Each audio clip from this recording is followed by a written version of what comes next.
I had a student that just came back from one of those summer programs out there.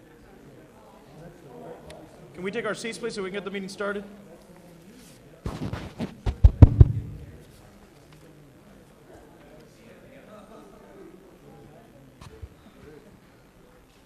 Notice of special public meeting of the City Commission of the City of Brownsville pursuant to Chapter 551, Title 5 of the Texas Government Code. The Texas Open Meetings Act notice is hereby given that the City Commission of the City of Brownsville, Texas, in accordance with Article 5, Section 12 of the Charter of said city, will convene an executive session and special meeting on Tuesday, September the 8th, 2009, at 5:40 p.m. and 6 p.m. in the Commission Chambers on the second floor of the Brownsville City Hall Federal Building located at 1001 East Elizabeth Street, Cameron County, Texas. Executive session item A, attorney consultation pursuant to Section 551.071-2 of the Texas Government Code to provide legal advice and counsel in connection with collective bargaining negotiations between the City of Brownsville and the Brownsville Firefighters Association. Mayor Pro Tem, I move that we move to go to executive session. Second. We got a motion from Commissioner Camarillo, seconded by Commissioner Longoria to go on executive session. All in favor? Aye. Aye. Motion carries. We'll be back.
Just have to ask for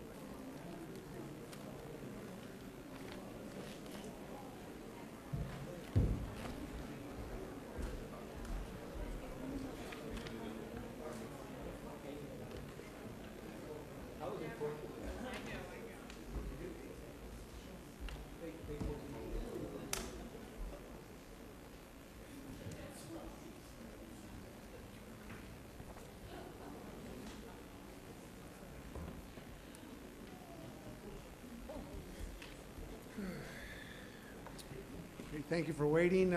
Please rise and face the flag, please. Pledge allegiance. Pledge allegiance to the flag of the United States of America and to the republic for which it stands, one nation, under God, indivisible, with liberty and justice for all. Honor the Texas flag. I pledge allegiance to thee, Texas, one state, under God, one and indivisible. Do we have anybody, Pastor Burke? Let's pray. Father God, we thank you so much for the rain that you've sent us. Lord, we thank you for all the many blessings you've given us here in Brownsville. Help us to keep an attitude of gratitude. Lord, help us to repent quickly when we sin, to stay close to your heart. Lord, keep us in a place where we can be blessed.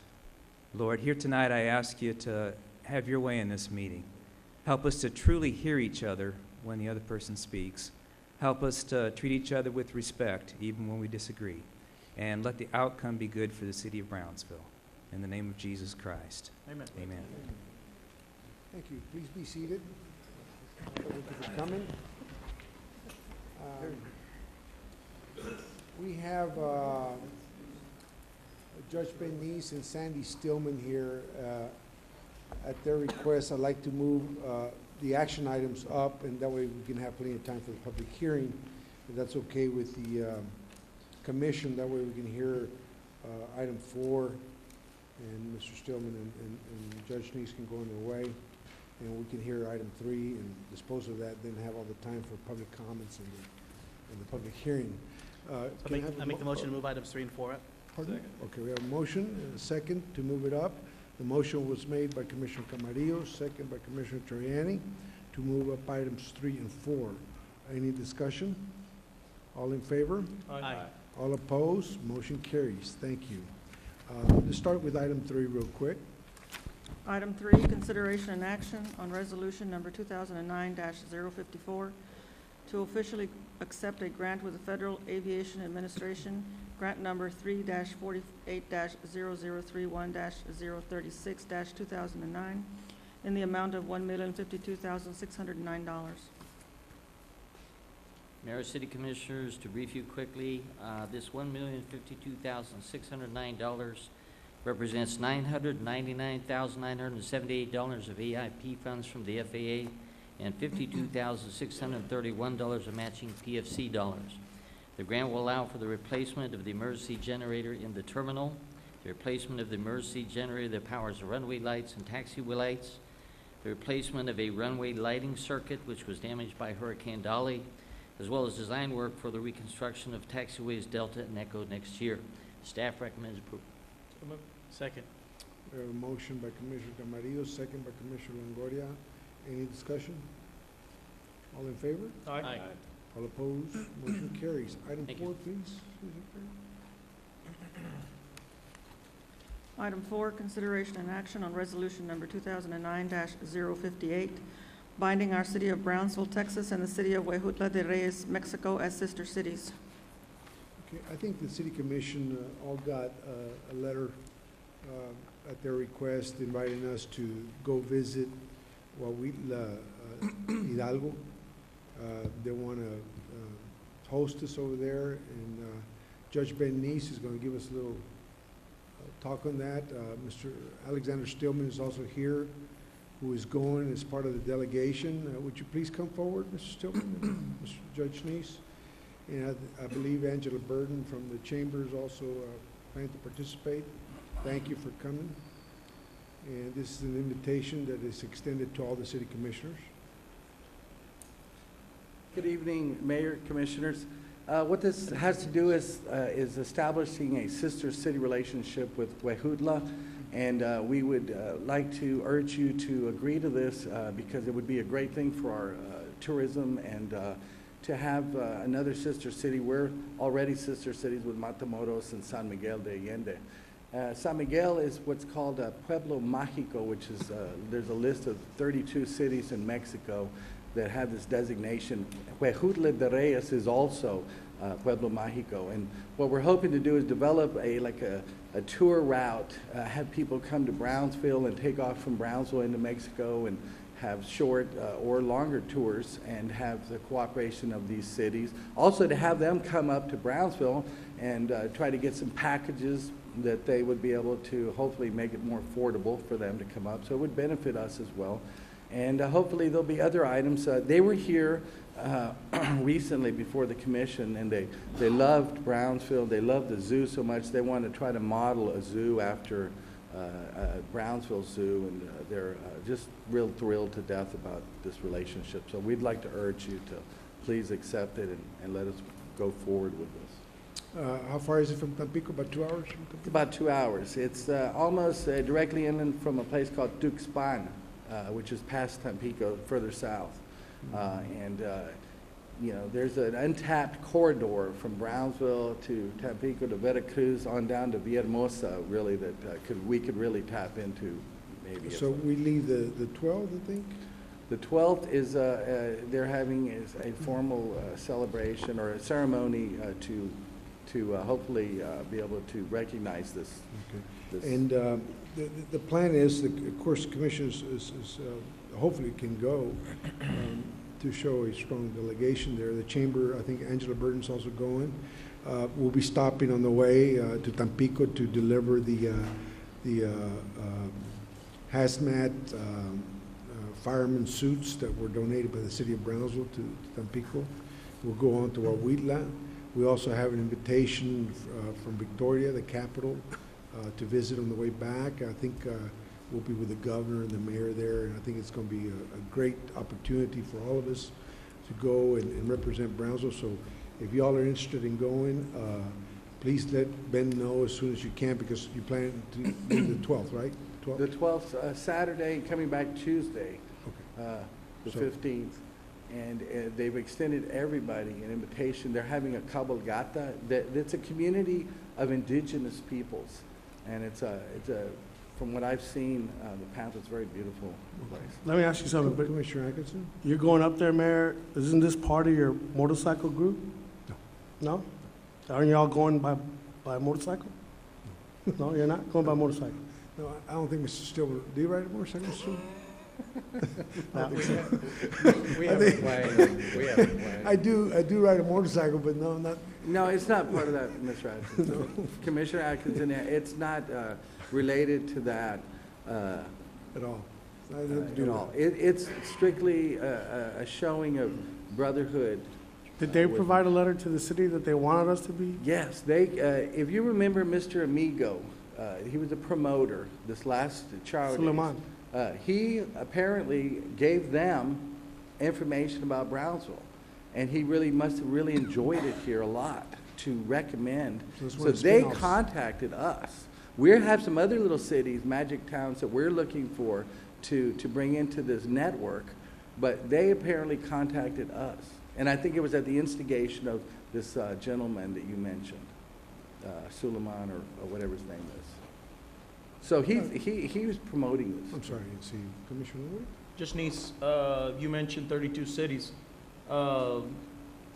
Please don't take this the wrong way, but will you or will anybody be seeking sister city agreements with all 32 cities? I would think that y'all should be provided with the list. And if you like one that you would, like San Miguel, I mean, everybody knows that's a beautiful, beautiful place. We're lucky to be sister cities with them. Okay, let me rephrase. Let me go back to another thing. Proclaimed by the City Commission, Ralph Cowan is our ambassador to Mexico, as he was proclaimed with the city. When he visits these cities, talks about Brownsville, comes back, we make a sister city agreement. Fire, police, Cooperate. equipment is sent over. I'd like to preserve the sister city thing. I wouldn't like for it to become all of a sudden, well, somebody visits a city and they come back and, oh, hey, I visit Vallehermoso. I want Vallehermoso to be my sister city. I want this to be something where the city of Brownsville has a presence there. But at the same time, I just don't want it to be over. A couple of years ago, we had a problem with proclamations. I had some citizens all of a sudden tell me, proclamations are a dime a dozen. Now anybody can get them. They lose, it was losing its what it stands for. Well, I would think that y'all could reach out. You could look at the list, or you could pick any city. But First of all, it's Judge, good I for. don't think nobody's out to bring on, but. No, we don't want all 32. We're I mean, not it wouldn't be doing that at all. feasible. But They contacted us. I mean, there are some good ones out there, but it doesn't. There's also, in addition to Pueblos Mágicos, there's Pueblos Heroicas, like Matamoros. We're sister cities with Heroica, Matamoros. There's a list of Heroica cities too, but it's the tourism aspect that what we're looking at with this. And they contacted us, these guys. Any other questions from the commission? I think the fact that Mr. Amigo is promoting Brownsville, I think that shows some benefits that this has come about to where they took an interest to come down here and want to establish a relationship with Brownsville. I don't know when's the last time we've had a sister city, but I mean, I think this is an opportunity to help us bring our tax base up and promote the city and establish good relations with our neighbors to the south and have a Brownsville presence in that area that we don't have. And the commission was given, I think, you should have gotten an invitation from them because I personally delivered them to the city staff over here, and they should have gotten them out to everybody. So, I mean, that's up to you all. I mean, if you don't want to do that, that's fine. One more time.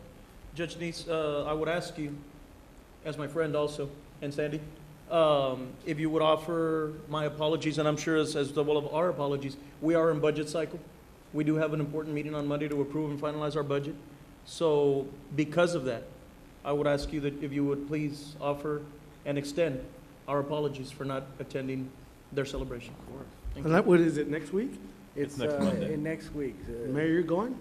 I'm going, I sat down with the city manager, and I told him, consider moving the budget to the 17th, have a continuance, but that's up to you all. I mean, I'm not indispensable. I mean, That's true. none of us are. So, I mean, if the commission decides to go, we can easily push the meeting for the 17th and take care of those matters then. It's not something that can't be hold for 2 days, but that's the wishes of the commission. As mayor, I feel obligated to go with a delegation to represent the city. They made the contact with us, and I would not want to offend them, because I think they really, really enjoyed coming to Brownsville. They were very excited. They loved the people. They loved what they saw at the zoo. In fact, they named the park after Brownsville. And what more free marketing do you want if they name the whole park There's after no real Brownsville? commitment other than brotherhood. I mean, we don't have Good to relations. send anything down there. We don't, we're not committed in any other way except to try to promote each other's, is pretty much It's for it. tourism for the benefit of both countries and both cities, but I think we have more to gain because people like to come and shop. McAllen is doing that with another city in Mexico, and so is I think they just became sister cities, or they are with Victoria, Victoria. which is, I mean, we should have been jumping on that one. And, So- you know, so they're making an effort to bring commerce and tourism to their city, and that's what we should be doing also. So again, the invitation's extended to you all. I know we have a meeting on the 15th that's important. I talked to the city manager, and he told me there'd be no problem to continue. Well, There let was me need ask you for it. something, but, There okay, was- I'm sorry. I want to know, is this travel, if we decide to go through the city, or? No, no. I'm paying out of my pocket, my travel. Okay, So, move to approve. Second. we have a motion, we have a second. All in favor? Aye. Aye. All opposed? Motion carries. We really appreciate your assistance and your help. Thank you. I don't you, think Ben. you'll regret it. Thank And the you. only sorry thing is that every one of you had a space, and maybe there will be a future opportunity any which way that we can reach out internationally. Thank you all very Thank you, much. Senator. Thank you, sir. Thank you, and thank you for going and being part of this delegation. It very means a lot. Thank you so much. Okay. So we done with items 3 and 4. Can we get to the adjournment? No, we gotta go back, right? Item 1. The shortest meeting in history. Item 1. Item 1, Thank you. continued public hearing to discuss the proposed fiscal year 2010 budget.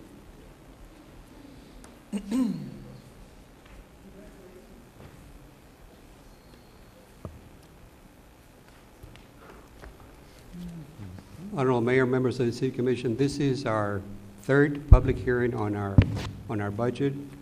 The last two public hearings, we had the tax rate public hearing as well as the proposed budget for 2010. We are scheduled to have the budget adopted next Monday, September the 14th. The first reading on the tax rate is scheduled for the 14th. The second reading on the tax rate is scheduled for the 15th. We have published these two dates in the newspaper, so just to let you know. I'm going to pass out Bless you. the Bless you. copies of the PowerPoint presentation as well as the changes regarding the hotel motel tax.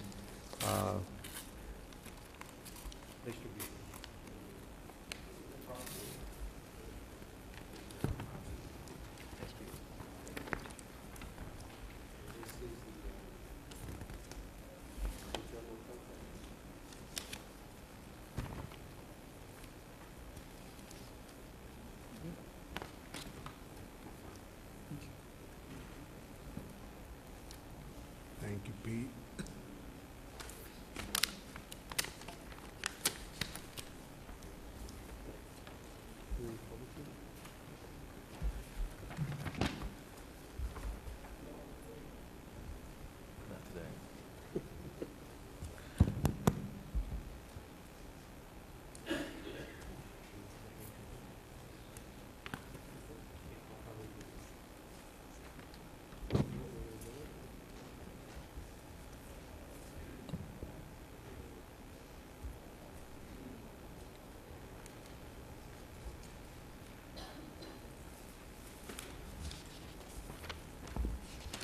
There have been some changes from our last meeting that we had here regarding the public hearing. I will go over very briefly some of the changes.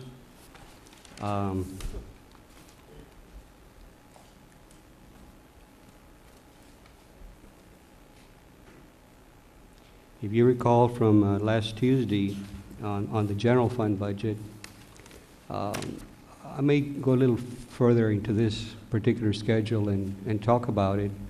The first column is the 2009 amended budget, which has revenues of 88 plus million in revenues and 94.5 in expenses.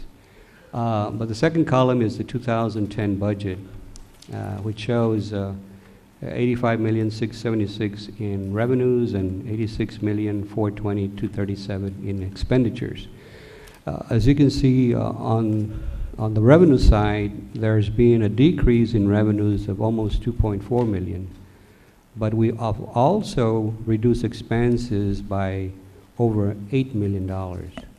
The fund balance, or actually the difference between the revenues and expenses shows a deficit of $744,064. The fund balance, and which is again completely an estimate as of October 1st, 2009, is 12 million. Based on previous historical information, we always end up with a higher fund balance than we normally estimate. So that number, the 12 million, would probably be higher than what it's shown there.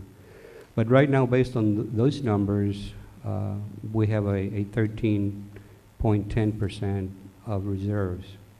This assumes a tax rate increase of 2 pennies.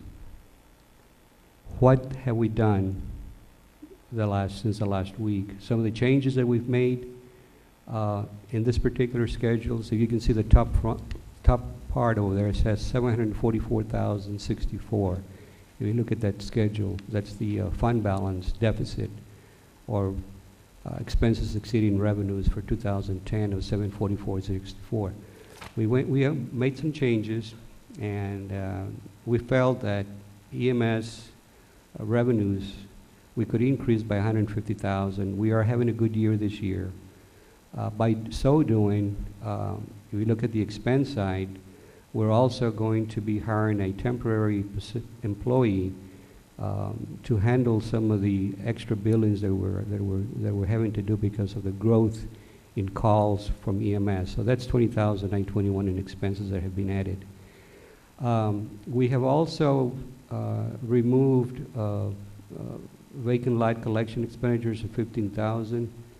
We increased the cleaning of lots revenue by 47,066.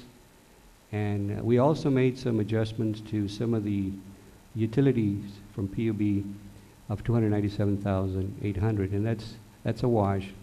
As you can see, 297,800 on the upper, which is the revenue, and then you have a decrease in the expense of 297,800. Going back to the expenses, we do have a new position for the legal department. This particular attorney will be handling all the vacant lot assessments or collections that we were currently contracting out to a law firm in town. So we're going to be doing that ourselves. We feel that we can do probably a better job if we have an in-house person in the legal department handling some of these collections for us, as well as other duties that will come along during the year. We also, and we'll go over the hotel motel tax, but we're also making contributions from general fund for the Brownsville Historical Association of 15,000, the CAF 10,000, the tennis center, tennis association of 10,000, and also we're contributing 16,250 for the Gladys Porter Zoo, a decrease in it rather. So we have total decreases to the fund balance of 432,037. So we gained 77,828 in our deficit. In other words, our deficit now would be $666,236 based on the changes that we've made to the latest general fund budget. Other changes that we've done in other funds have been to the, I'm going to go very quickly here. We did some changes to the landfill tipping fee increase fund. I'm going to go into it, and then I'll come back to the hotel motel tax. But on the landfill tipping fee, it seems like we're going to have additional allocations for beautification projects. There are some monies that we're going to be using from grants that will require a person to, an architect, to do some of the work for beautification. So we added $38,400 that we had removed previously. So that's a change to the landfill tipping fee. So now we're going to have a fund balance of approximately $262,929. Going back to the hotel motel tax, this is the Culture Affairs Advisory Committee recommendations that we've discussed this with you in the past, several public hearings that we've had. This is the latest city manager's recommendation for the hotel motel tax. We did make a change, and previously we had $1,300,000 being generated from hotel motel tax. We've increased that number to $1,350,000.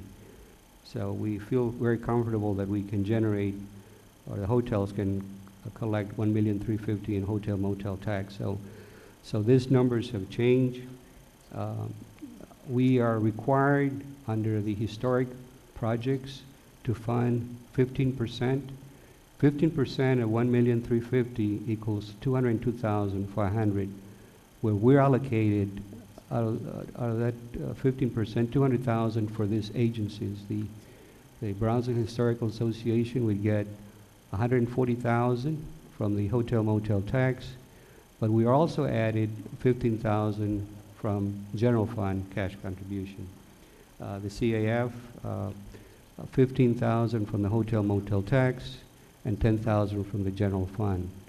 The historic Brownsville Museum will stay with $45,000. If you look at the third column, it has the utilities that the city provides.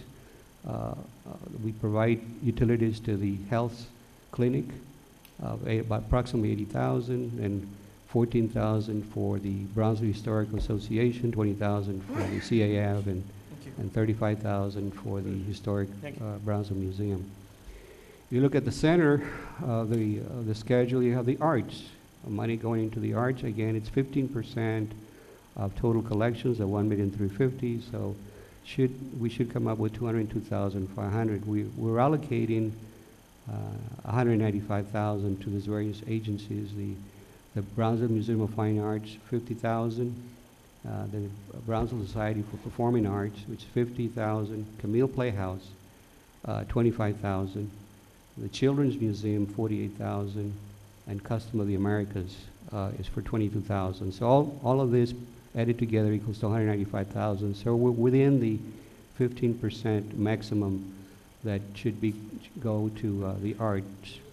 Along with that, we also provide utilities, and we are going to provide to the Museum of Fine Arts $43,000 in utilities, and so forth down the line, $27,000 for Camille and $19,000 for the Children's Museum.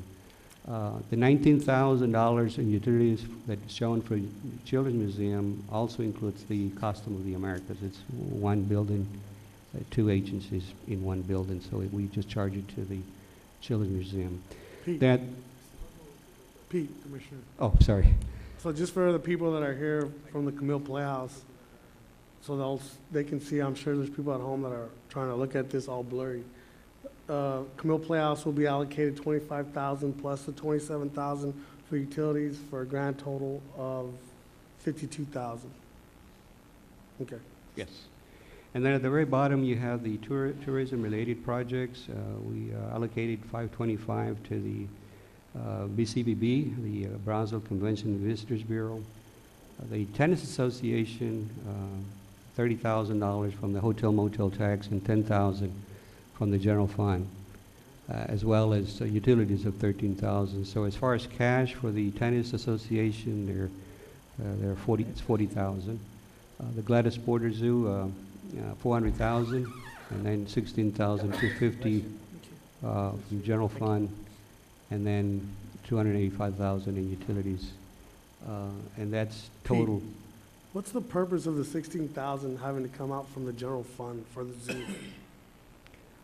They were asking for 515,000, number that we just came up with. We can actually. And I know I missed the last meeting, but I was also told that the zoo has the Gladys Porter Foundation. Yeah. Shouldn't we match whatever they put in, or why? I know the city has to support the zoo, and I'm all for that, but when, like we're in dire straits right now with our budget, I mean, I know Mr. Birchville's here, maybe he can answer that. When is it allowed to touch some of that foundation that was there for? Dr. Barch mentioned that to us last Tuesday at our meeting, and he indicated to us that those are restricted funds for capital projects. None of these monies are to be used for. You're talking about the Gladys Porter Foundation strictly Yes. for certain projects? Yes. Restricted? It's all. Which are those projects? It's all restricted for capital projects. They also gave a presentation where they showed how much they collect fundraisers and stuff like that, how much money spent for projects, stuff like that. So even with the thousands of people that are coming to the zoo, all the fundraising, they still need that much. Pat, please come forward, and the commissioner was not here last, for his benefit, would you please?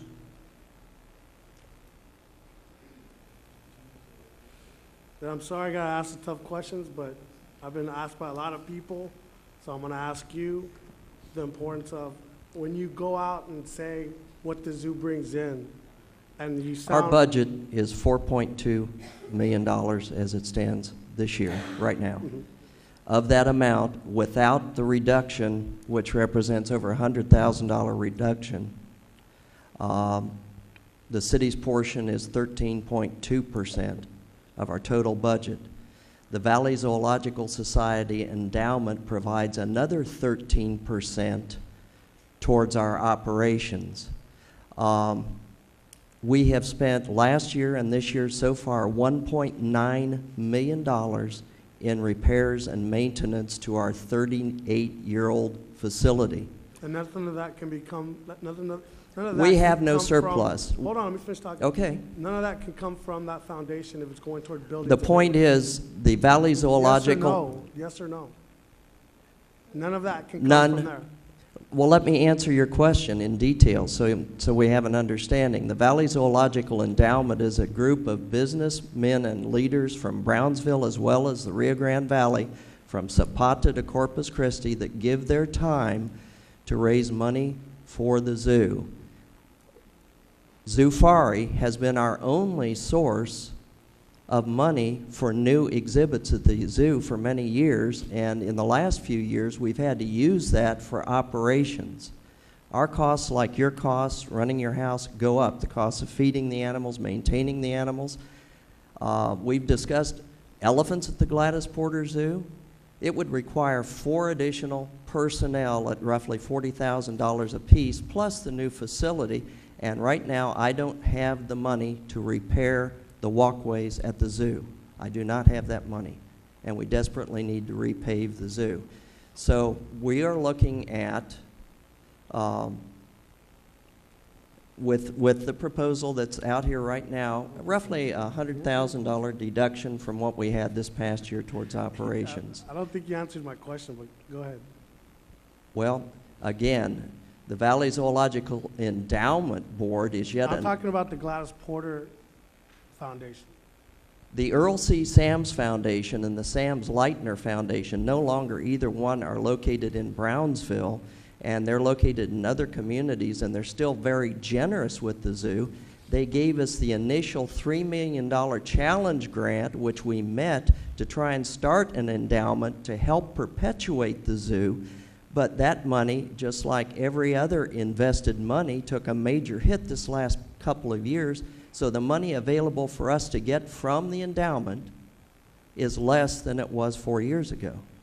So we have less money from all of our resources at this point in So you time. kind of see how the city is in that same predicament then, right? Yes, well, we're in sympathy with that, and my point is, and my only point is, at a time when we're trying to bring tourism to the Rio Grande Valley and Brownsville is not the time to diminish your #1 tourism attraction, ladies and gentlemen. Thank you, Pat. And these are just questions, like I said, that a lot of people No, keep- they're and coming a up lot to of, me to ask. and I concur that a lot of people don't understand that we have a total of, right now, without diminishing anything, 20%, 26% of our budget comes from a combined city and Valley Zoological Society or endowment. The rest of it we make at the front gate, or we just don't make it. We make it concessions, ticket sales, and given that, this weekend is Brownsville Appreciation Weekend, where every person in Brownsville that helps to pay taxes will come to the zoo at a rate of $2 per person. And we're trying to make the zoo available throughout the Rio Grande Valley for folks that really can't afford to come, but, well, say no more. Pat, before Yes, you sir. leave, in Yes, sir. comparison to other municipal-owned zoos, how does the city stack up in funding their zoo? Well, we receive the least support from the city of any city-owned zoo in the state of Texas, and that includes Victoria, Texas. Well, you which- know we are the poorest city in the United States, right? Well, I'm aware of that. I live here too, and we do everything we can to fundraise, to try and give you a world-class tourist facility. And we succeed at that, and I wouldn't be up here were we not in need just like everyone No, I else. totally agree, and I think by what you see, I think we pretty much got close to what you needed, but at the No, same time. I'm not disputing that. I'm just telling you that I will not have money like I did last year and this year to do repairs, and the facility's 39 years old now. So, Thank you, Dr. Birchfield. thank you. Mayor, may I have the floor? Commissioner Camarillo? Pat, quick question. Yes, When- sir. When you brought up the comparisons of the communities and the city-owned zoos, do they operate their zoos just like we do here? You know, the city funds and a separate organization that does the day-to-day and manages the zoo operations. Do we know any comparisons of how they operate? Do they operate like the city of Brownsville does, or Every is it much zoo is different? different. Some are society managed and receive a portion of their funding from the city that owns them. Others are entirely society operated. But again, depending on the city, like for example, Fort Worth is run by a zoological society, but they also have some very deep pockets in Fort Worth that when they go to build new exhibits and so on, one individual might write a check for $23 million, as recently happened. Right. We don't have necessarily those same deep pockets. Well, I think we can all agree that obviously the demographics and, and funding sources are very different, in Brownsville than they are in Fort Worth and San Antonio. But I think we all can agree that the zoos are a gem, and we need to preserve it and take care of it and do as much assistance because it is ours, and we don't ever want it to be anyone else's. And so I think we can say that we have a world-class zoo, and we need to do whatever we can to ensure that we upkeep with the zoo and its programs and grow it appropriately. So I appreciate your help, Pat. No, and we appreciate all of your help, and I give you my sincere pledge that the zoo staff, the Valley Zoological Society, and the Valley Zoological Endowment will continue to work really hard to keep it a world-class zoo. Thank you. Thank you, Pat. Thank you. Okay, go on, Pete.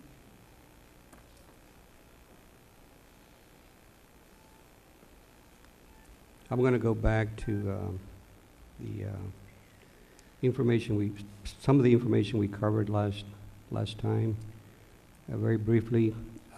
We are proposing, this budget we're proposing a 2-cent property tax increase. And this is something that we've covered with you before. On the average home value of a home in Brownsville is $80,228. If the city would go with a 1-cent increase, the average taxpayer in Brownsville would be paying $8.02 annually more in taxes than the previous year. If we go with a 2-cent tax rate increase, the average property owner of a residential home would be paying $16.05 annual more in property taxes. The rest of the information I've already covered. This is something we've shown you in the past regarding the tax rates in the city. 75 cents way back in '91. We're proposing a 67 cents plus in 2010. If you also recall that the city of Brownsville has issued debt for most of the capital projects that the city has managed to have mostly in the streets, and because of the debt that the city has incurred, we've been able to complete some of these projects throughout the years. A lot of the money that the city has issued has gone for the construction of maintaining our streets. And obviously, we want to keep the momentum going. If you look around town, there are still a lot of construction taking place from some of the old bonds that the city issued a few years ago.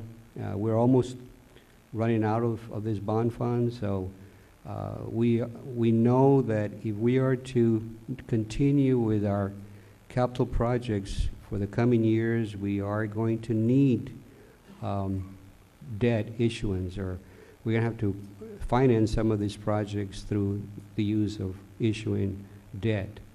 And if I can go back several years, the city has spent quite a bit of money on it, and yet we have been able to maintain the tax rates at a very comfortable level, and a level where that it is manageable. We've been able to manage our debt with this low, I guess, tax rates that we've had the last few years. And remember, in '91 it was 75 cents. It's at 67 cents. That's what we're proposing. It remained 65 for many years. Pete, Commissioner Atkinson? for some reason, if we don't raise taxes, is there any way we can take this to the voters to see if they want, like the mayor was saying last week, you want better streets, you want better service, you want more police, you have to pay for it. Isn't there a way we can put a referendum out to let the citizens of Brownsville vote on whether they want Absolutely. Yes. tax increase, let them decide, and then from there, work it out, as opposed to what we're going through right now? And, you know, to me, 2 cents is really nothing, but it's gonna come back to us anyway that we raise taxes. And to go through that when we don't really, for 2 cents, you know, I mean, I'd rather just, if we can put it back on the citizens of Brownsville and say, look, you know, he does make a point where if you want all these things, we're gonna have to pay for them, or you're gonna have to pay for them. I'm gonna have to pay for them, but do we want, I mean, I would vote for a tax increase as a citizen, but, you know, right here, I don't think during the hard times that we're going through, I mean, basically what I'm saying is if we could put it out for a referendum, when's the earliest we could do that?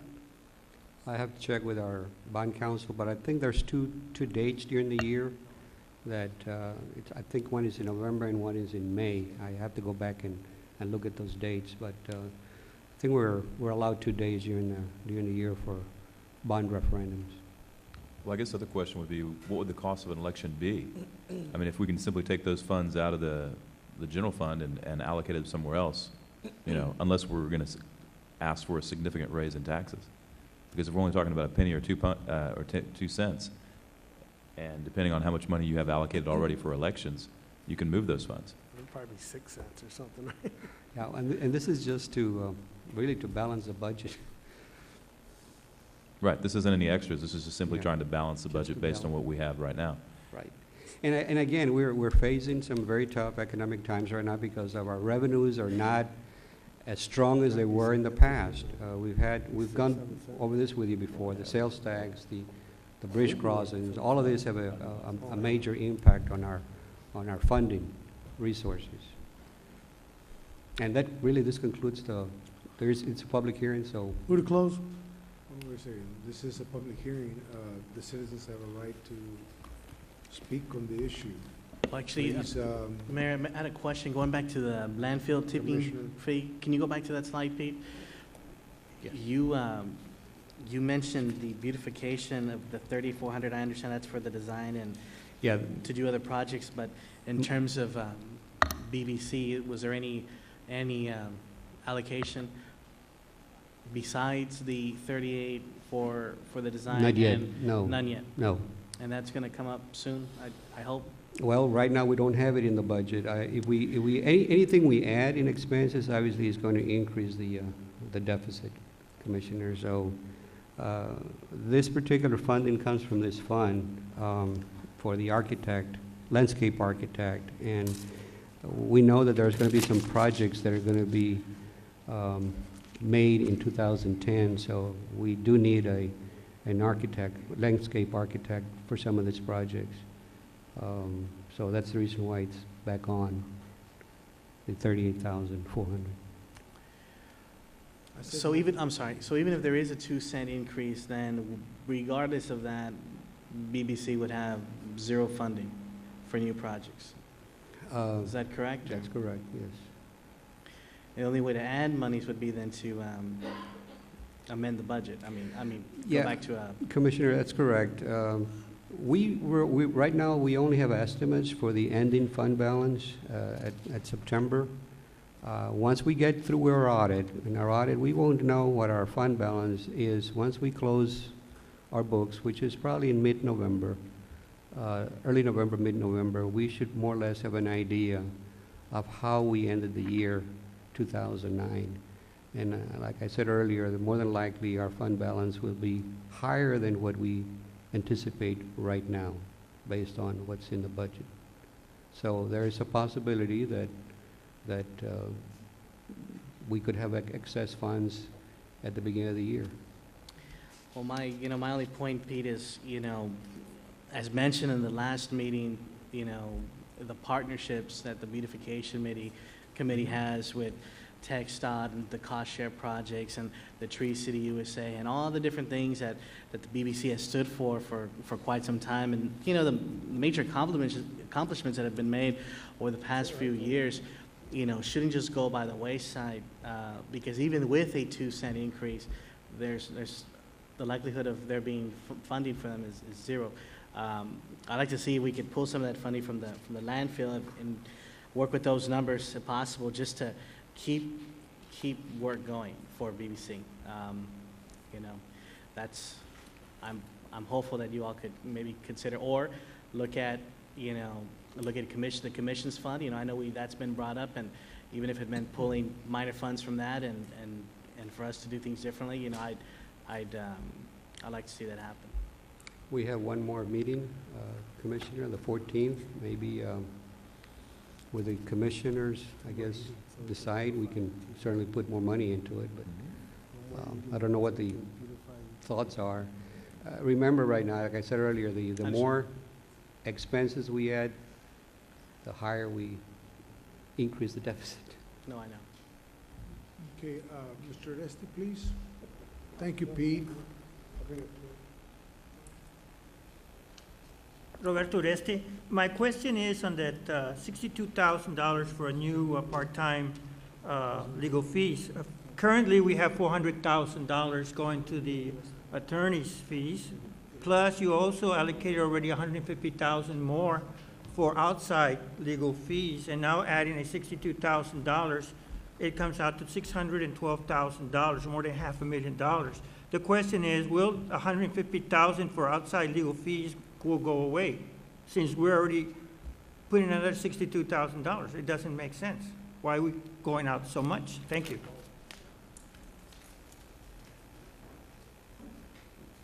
Yeah, the idea is to, if we're going to hire an additional attorney for the legal department, we are going to You reduce. gotta explain what happened, that first, we had hired an attorney to handle this, now we're gonna do it in-house. In-house. So we expect to recoup this cost And and hopefully reduce- make money. And reduce the legal So it's an fees. investment to increase our revenues. And this person will not only handle this type of work, but possibly It's other available to staff. legal work, yes. Hopefully that answers your question, Mr. Reyes?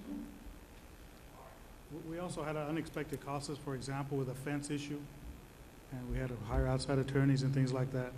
And we're hoping that we get reimbursement for the federal government on some of those things. And we, you know, a city, you're talking about a city with a $123 million budget. You're gonna have legal claims that we gotta respond to, because if we don't, we could lose even more money. So, I mean, it's part of doing business, I would say. Okay? Mr.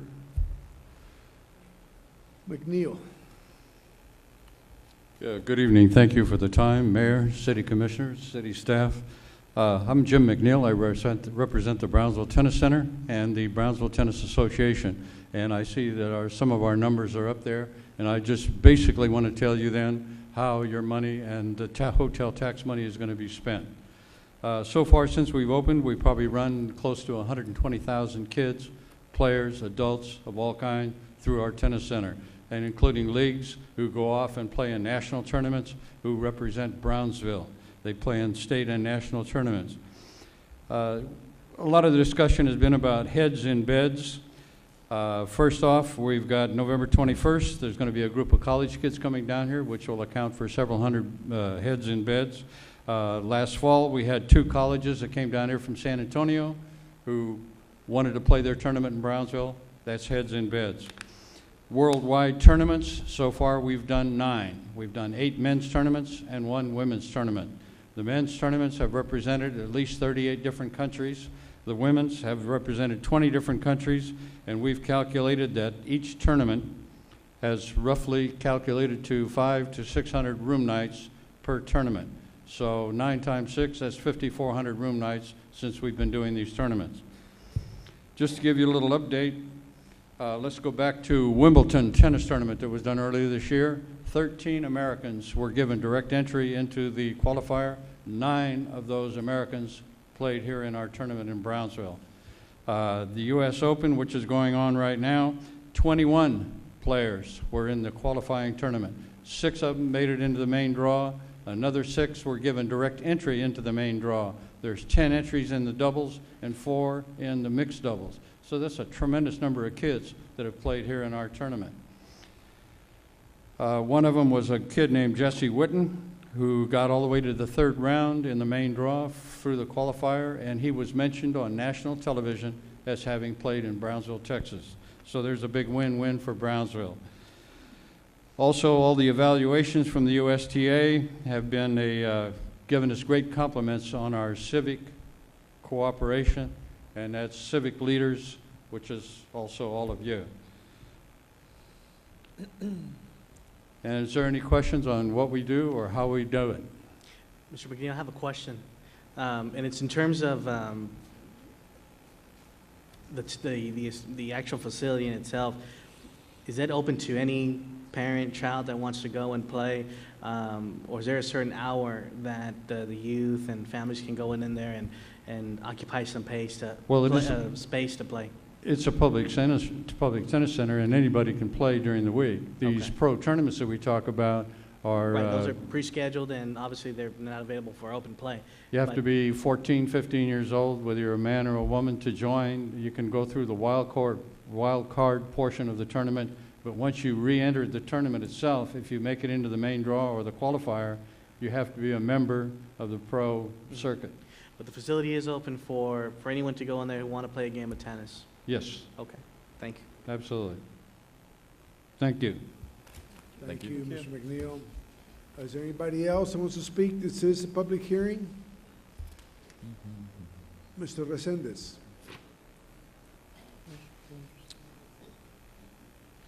My name is Alex Resendez. Good evening. I would like to ask on the travel tickets and traveling that the city does, and the commissioners or levios or whoever does travelings, when they buy their tickets, do they buy them cheap, or what is the expenses on traveling per year, and who gets the tickets? Who gets to travel? Or because I have not heard anything about the expenditures on traveling. I'm pretty sure you all have plenty of expenses on traveling, especially to Washington, D.C., or the labias over there, or whoever. If you would explain to the public about traveling, is there any expenses on that, on the traveling expenses? Thank you, sir. Yeah, we have travel. Almost every departments in the town have travel. We have police, fire, finance, city manager. Every department has a budget for travel. I think by looking at the numbers, right, if I can think, it probably is about 100,000 that is out of per year. Out of $120 million budget, maybe it's 100,000 for travel, but that includes everybody. What's that? No. What's that? City manager at your age. On the labias, I believe you all have also, I don't know how many labias or spokesmen in Washington, D.C., ¿me entiendes? Hey, by the way, I want to say something else. Dagoberto Barrera, the last time, he's a prophet. Es profeta. You said that would never happen. And look what happened to the Texas Alamos College and University. They did shoot some bullets out there, you know. That's what Dagoberto Barrera was telling you. So he must be a profeta now, Dagoberto Barrera. No. Just a few days after he discussed with you. You know, it did happen. No, el labias, the spokesmen that you have over there, do you have any? Or? We used to have a lobbyist firm that we were paying about $144,000 a year. In 2009, fiscal year 2009, we changed that to a business consultant, and they do represent us over there in Washington for half of the price. We're about 60,000, 65,000. Thank you. Anybody else? This is a public hearing?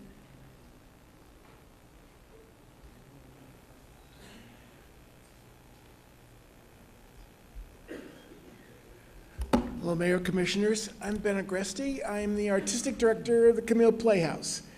Basically, that means that anything you see on stage, I'm responsible for, or it's my fault, depending on how you think of the show. I also seem to be responsible for the people in the top hats, but more of that later. Pardon me? Oh,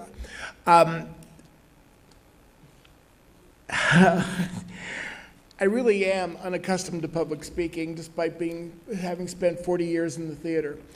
But I'm here to talk to you about community theater, about the heart of the community, and that's what I think the Camille Playhouse is. For 46 years, the Camille Playhouse has been there for all the people in Brownsville.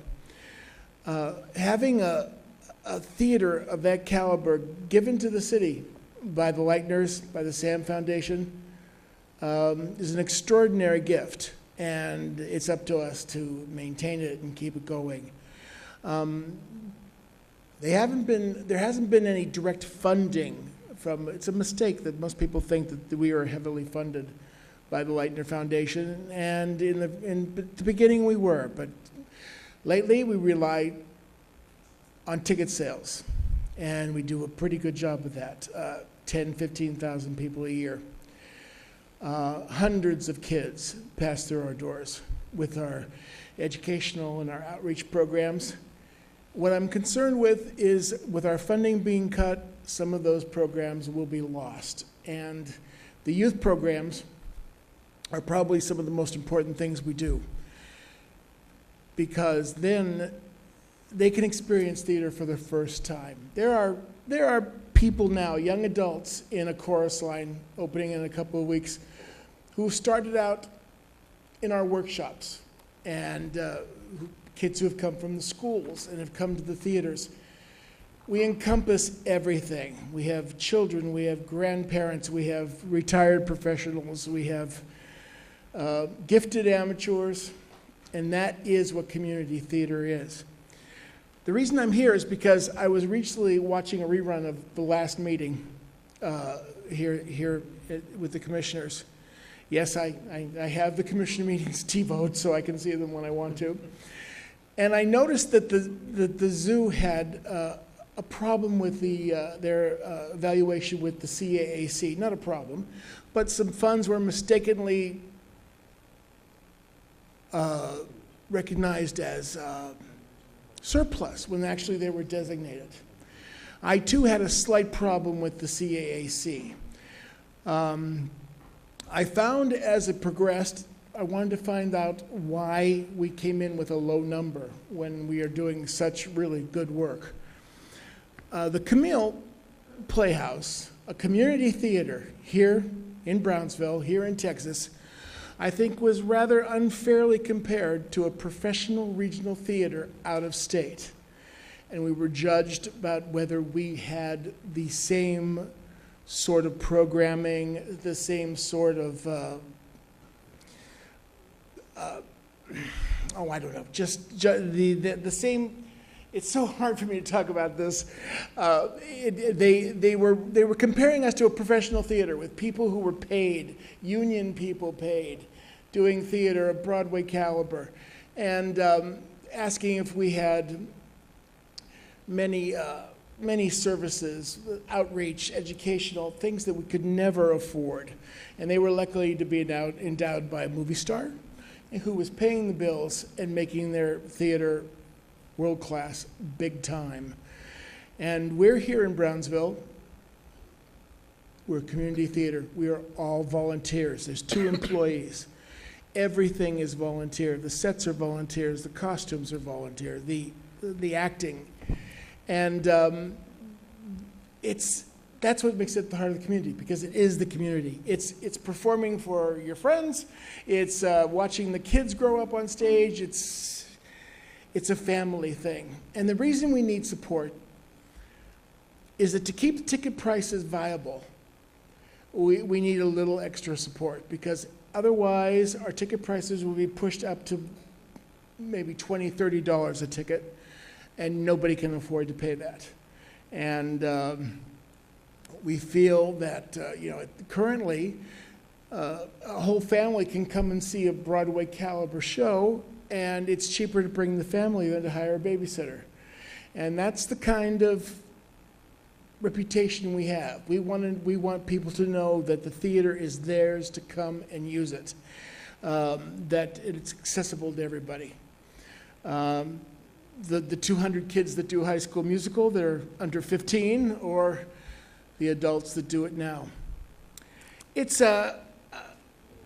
community theater is an odd thing. It's how you take a roll of cooking foil and some old Christmas tree lights, and you make cabaret, as opposed to perhaps having the money to just go out and buy everything or have somebody come in and design it. We are definitely, a creature of the community. We always have to depend, as a famous quote goes, on the kindness of strangers, because we have to supplement the volunteers. They can't do everything. The youth theater and summer workshop for kids, they keep hundreds of Brownsville kids busy every year. And the series of workshops and productions, I'm afraid, will fall by the wayside if we don't a little additional funding. I believe that community theater, I've always believed, I've been doing it a long time, is an important part of the community. And I'm hoping that you'll understand that importance and encourage it. Camille Leitner was, from what I hear, a lovely lady who loved Brownsville, who loved the theater, and her family gave us that theater. And we all want to make sure It keeps going in the future for 46 more years, if that's possible. We do a lot of fundraising. We do what we can, like I said, to keep the prices low. That's our ambition, that we want to be able to not turn away anybody who wants to see a live production. So, basically, I want you to remember the Camille Playhouse. It, in its own way, is just another jewel here in Brownsville. And oddly enough, it's right across the street from the zoo. It's practically a charm bracelet of riches there. In fact, well, no, you wouldn't like that. Once the zoo placed an ad in a souvenir program that it was very charming. It was about how the applause of the animals. And I said, yes, I wanted to put an ad in that said, yes, but our animals, they sing and dance. And I'm hoping that people will understand the importance of that in this community. So like I said, 46 years, and we're still trying to go strong. And I've been sitting here and I've been listening to everybody's stories and everybody's ambitions and everybody's love for what they do. We're all in this together, and we understand that. But unfortunately, to quote a famous show, money is like manure. It's no good unless you spread it around. And that's what I'm hoping that we'll be able to do and continue to do for Brownsville, for the Camille. Thank Any you. questions? Dr. Gahan? My kids I'm have sorry, enjoyed. Commissioner Gahan. It's all right. My kids have enjoyed your summer programs as they have the zoo for many years. I think they're wonderful. Yeah. Are you able to access private foundation grants easily? Do you have the manpower to do that? We don't. We have the man, but we don't on staff. No, we're trying to get in touch with people who will do that for us. You know, it's the old problem of having to spend money to get money, and there's all that. We are in the process of getting our records in order. I will admit that for many years we didn't have the proper auditing and the proper backload of all of our information that's needed to get the big grants. But we are getting ready to do that. If you had the proper staff as far as the expertise to write the grants, whether it be from your organization or another, are there grants available to write for this area for theater? Oh, yes. They're all they're all very few of them are for brick and mortar or for just general, we'll hand you the money. They're usually for a specific either education in partnership with the schools, or they're for, a certain age group, or, associated with health and wellness. They're always there. Luckily, the wide scope of organizations understand how you can communicate through the theater to reach a lot of people. And we're hoping that it would be a dream to have somebody on staff who could do that all the time, but we just don't. Right? Like I said, we have nobody on staff. We're all volunteers. But money is out there, and I'm hoping that if we have a little bit of help, we'll be able to get our ducks in order, as they say, and maybe find the grants to make it easier for everybody and to keep the theater going. Any other questions for the commission? Thank you very much.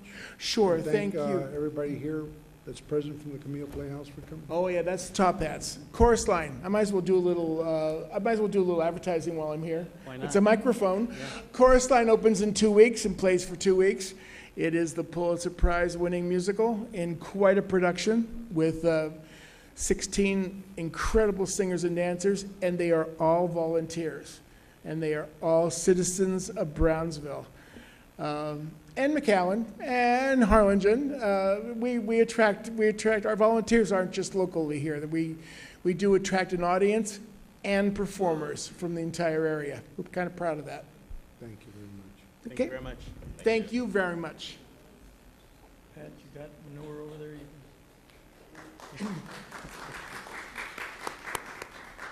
Hi, Mayor, Commissioners. My name's Pam Dawson, and I'm here as a mom to support the Camille. I've been involved for over 20 years with my 4 kids, both in the main stage productions and the workshops. And I want to just say, I was just asked by Mr. Cabler, is it just workshops? Is it just kids? And for those who don't know, no. Summer is the workshops. All through the year, they have back-to-back main stage productions, which really impresses me. The work that they put in to these is incredible. Today, I really believe we have the best program ever. I've seen the director include just some of our young teens in the programs, and they've done an incredible job. And not just in the summer, kids programs, in main stage. And I'm continuously amazed when we have someone who's really talented and she may be leaving to go off to college. And this happens year after year. It's not just one person. I'm thinking, oh my goodness, what is the Camille going to do? We're losing so-and-so. And there along comes 2, maybe even 3 more people to take that person's space. And I'm truly in awe of that. Today, the Playhouse, it's not just acting. They develop the kids and adult talents for singing and dancing. We have come such a long way in the 20-some years I've lived here. And I think one of the things that impressed me the most this year was I was able to sit in on a production of Annie that they put on for the BISD school kids. Some of those little kids that packed the theater had not been in a theater before. They came in and they sat like this. And then they got into the show and really enjoyed it. And over everything, I was just shocked at how to lose anything that we have going right now would be a travesty. And I really would like to ask that you reinstate funding at the level that the Camille had last year. Thank you very much. Thank you. Thank you.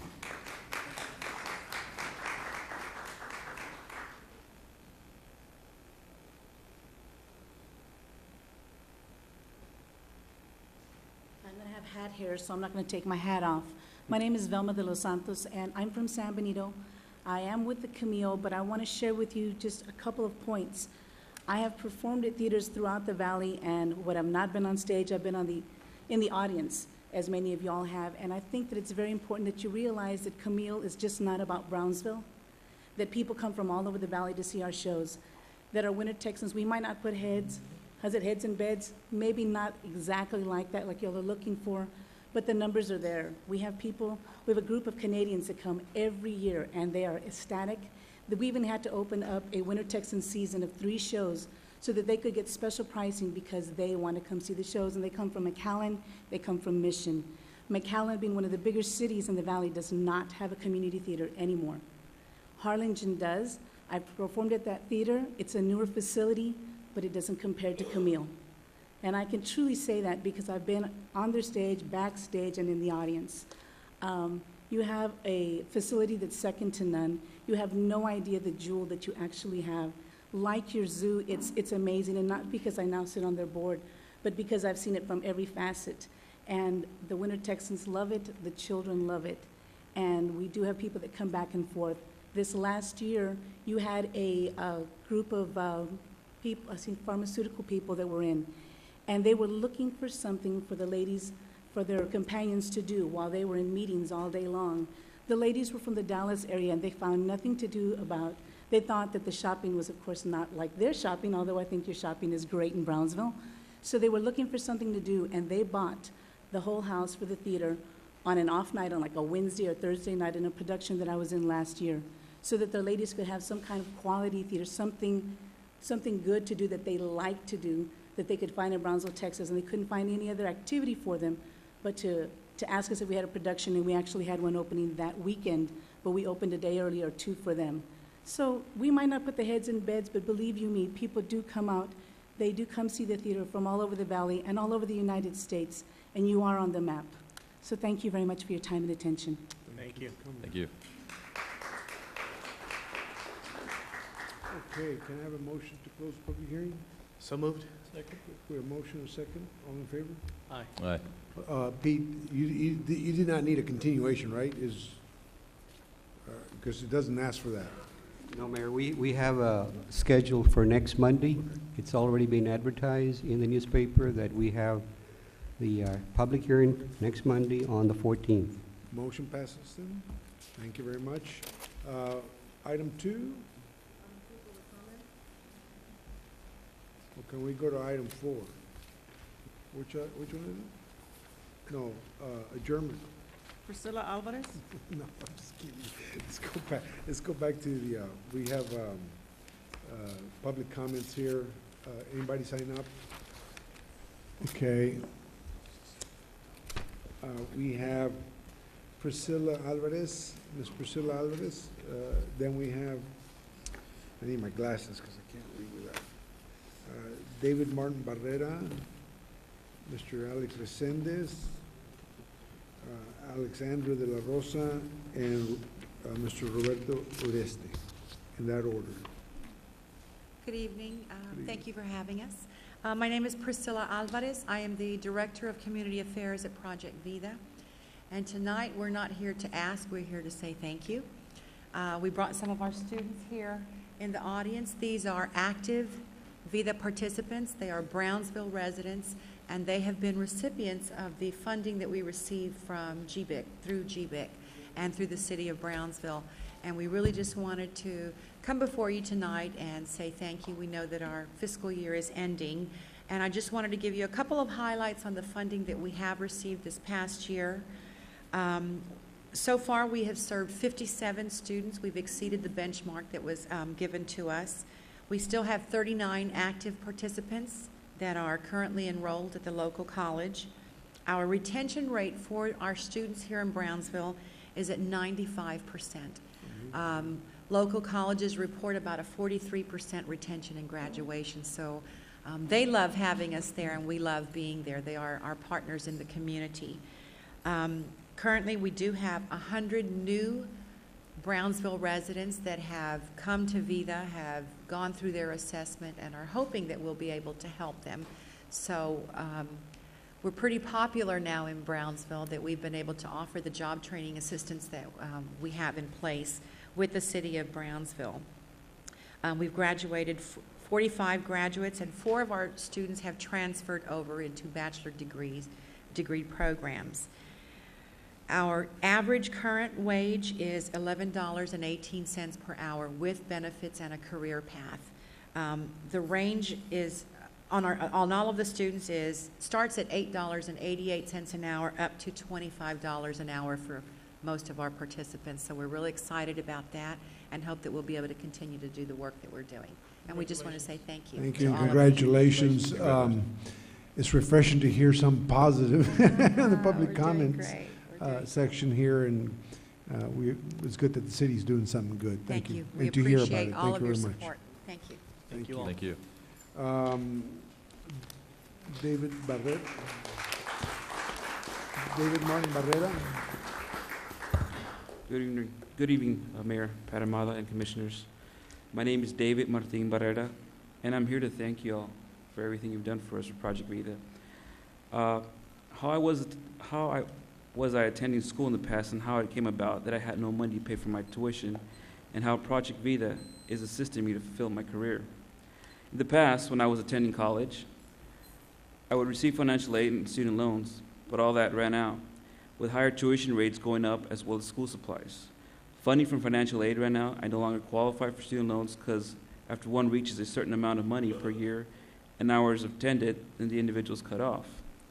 The only way to obtain student loans would be to receive a bachelor's degree in order to obtain funding from a student loan lender. So I started looking elsewhere. I started applying for scholarships, asking Catholic churches for assistance, and St. Joseph Catholic Church told me about Project Vida. I didn't know much about Project Vida until I researched and informed myself about the wonderful program that Project Vida has for low-income families. Without Project Vida's assistance, I would probably still be working at my part-time job and making below poverty rate. I'm currently working part-time 7 or 10 hours a week at a base minimum. I don't make enough to assist with the bills at home, but for the time being, my focus is on my studies, because after 2 years, I will have a great paying job in a field which I enjoy, which is respiratory therapy. Without Project Vida's assistance, I could not have done it without Project Vida. Without Project Vida's assistance. Once again, I would like to say thank you all very much, and I thank you, Mr. Mayor Pat Amada, as well as the City Commissioners, for your assistance to continue to support Project Vida. Thank you. Thank you, and you're welcome, and it's great that you seized the opportunity there. Great. Good evening, Mayor and Commissioners, everyone here. This is my first time speaking, so be patient. My name is Alexandra de la Rosa, and I was born and raised in Brownsville, but I moved to Kenosha, Wisconsin for 17 years. And I came back to reside here. I came on a Friday, and I started school Monday. I had my tuition all set, but when I started classes, I didn't have money for the books. And I thought, well, I'm going in, and I was hesitant, and I'm listening, and I really couldn't focus on my studies. One of the girls next to me, we made small talk during break, and she told me a Project Vida because I mentioned to her I did not have the books. And could I, sit and look at her books? And she talked to me about Project Vida. She gave me the number. And I called, and 2 days later, Elizabeth, I still remember her name. I don't know if she's still with Project Vida, but she called me at my mother-in-law who lives next door to me. And she told me how orientation was coming up. I could register. She told me about all the documents that I needed. 2 days later, she called me and told me that she had a voucher for my books. And it lifted a heavy weight on me. I could focus on my skills. You must think, oh, she just got books or anyone, but for me, it was like receiving gold. It was like, wow. I made it to the dean's list, the president's list, because Project Vida has been there for me. Like I said, it focuses. We meet on Tuesdays once a week. We go through different topics. They're an eye-opener for me. We come to meetings like here, and again, it's like it shows me what is happening here in Brownsville. And I want to say thank you for funding. If you look at me, and you look, everyone wearing green are Project Vidas, and we're different. We all have a different story of how we came to Project Vida, but we are all the same, that Project Vida has helped us. It's enhanced us. It's been positive in our lives, and I just want to say thank you and for making a difference for us. And thank you again, and continue to fund. What field are you going into? I graduated in December of 2008 for business, and I'm continuing right now for early childhood because my goal is to open my own home daycare. Oh, great. Congratulations. Thank you. God bless you. Thank you. What a wonderful story of success here on behalf of the City of Brownsville. Alex Resendez, and then Mr. Oreste, and that will conclude our meeting.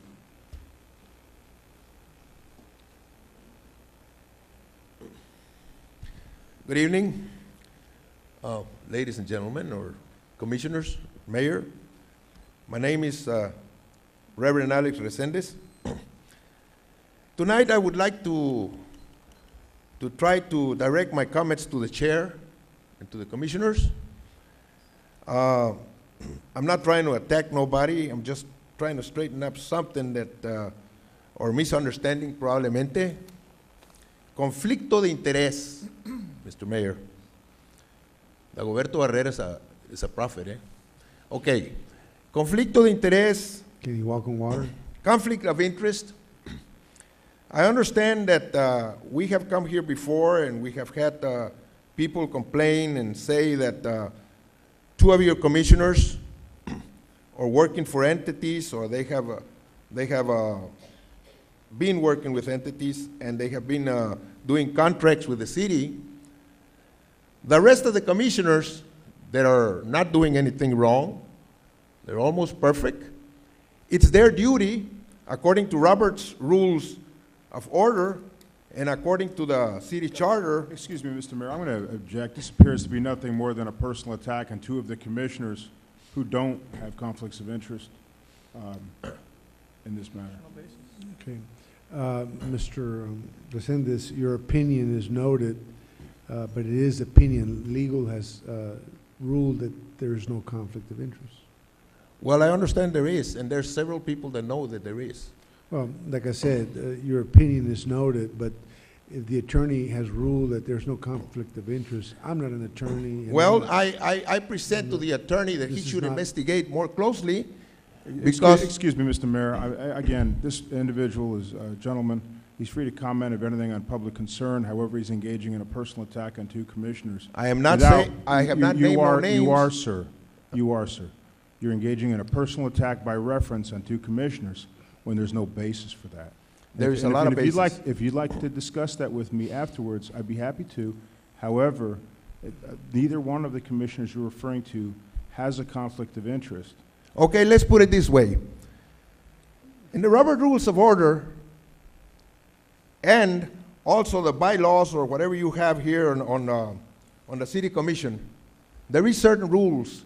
You as an attorney should know that, and you know that. Sir, I'm familiar with the rules. but- Okay, the but rules- But the rules talk about conflicts of interest and voting on certain matters, okay? And you're wrong in your legal conclusions. Okay, I'm wrong, And you're okay. engaging, and again, All right. Mr. Mayor, this gentleman's engaging in a Mr. personal Resendez, I attack. suggest- No, I'm asking a Wait, question. wait, Mr. Resendez. Yes. Look, we're not here to get into a dispute here with you. We're here to listen to any concerns or accolades you may have for the commission to consider or hear, or complaints and stuff like that. But on this issue, the attorney has ruled, and I think I think it's you know my- who wait I'm a second. talking I about. think it's my duty to tell you that either change the subject on some, or sit down and discuss with him whatever your concern is. Well, why can't I ask the attorney right now? Or get The an time attor- is up, or Mayor. get a legal opinion yourself. Why can't I ask the attorney a question? Well, this is not the place to get into this discussion. Well, it's up to the attorney and the rest of the commissioners to investigate this, because there is a conflict of interest, and a lot of people know there is, because there has been some monies given to certain people, and there have been some contracts done by these two persons. Mr. Thank you, sir. Resendez, okay, like I said. I have your- presented to you, you- and I would like for you all to put it in the you agenda, have- You have no. Mr. your Attorney, opinion has for been noted. discussion. Your opinion has been noted. And the You all 10 know minutes who are I'm up. talking about. Thank you, Mr. Resendez. Now, Mr. Oreste, please. Roberto Uresti, 1220 Calle Pluton, Galaxia subdivision. I changed my topic, sir. It rained today so hard in the Galaxia area. And since you're looking for money for a certain organization, and they're going to build a farmer's market on Military Highway, if you didn't know that. I noticed that people couldn't even wait for the bus today because of the pouring rain for over 2 hours. And because I do work down there, and I get to see this every day. If somewhere in your miracle growth of the 2 cents that you're going to be asking, if you could find some money in order to build shelters. But the problem is, how much do those shelters really cost? If you have in-house workers, you could build with $10,000. I think we contract that out. Yeah, well, you could build 10 shelters, and we really need them out there, sir. If you really needed to collect money, even Mr. Excuse me a Machado, minute. Thank you again for coming. Appreciate it. Good luck and Godspeed. if you needed to Thank collect you. money, you could put a sin tax on cigarettes and beer and use that money to clean up Brownsville. Since I get to collect a lot of beer cans every day from where I work and cigarettes. And that would be a useful way. Yes, Mr. Mayor, I mean, again, well, this is public comment. Okay. It's just a suggestion, sir.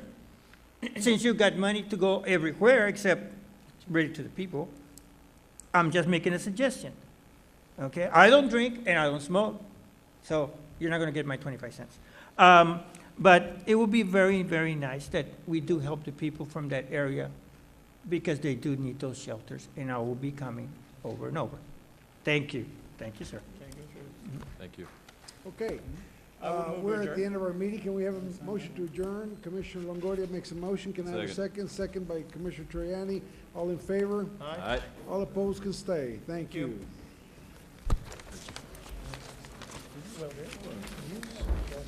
No, thank you. This is no money.